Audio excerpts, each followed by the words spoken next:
So I think another way that the LGBT community could avoid tobacco kind of altogether as a whole would be really therapy. Going to therapy, having access to therapy that is low cost or free or included in health plans is huge. Some ways that the LGBTQ community can help with stop smoking is like the advertisement and just the accessibility.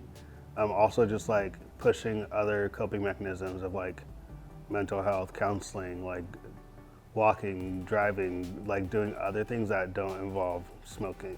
As soon as you turn 18, you want something to alleviate the stress and trauma that you've experienced as a young LGBTQ youth, going through bullying, not being accepted, all of that. It is a heavy road, but I encourage folks that if you have a friend, someone, find methods of ways to de-stress, find other things that might be a little bit more healthier, such as yoga, meditation. We should feel a responsibility to cultivate a better culture for our youth, and ways that we can do that is definitely not glamorizing it so much in media, and also I think sharing more like coping mechanisms and resources for our problems. So many queer people, myself included, have so much trauma.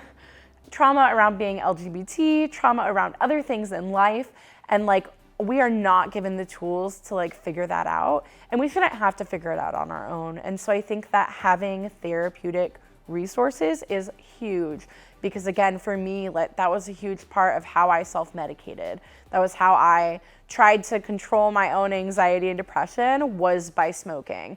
And if I had had those therapy resources from the very beginning, that could have looked very different for me.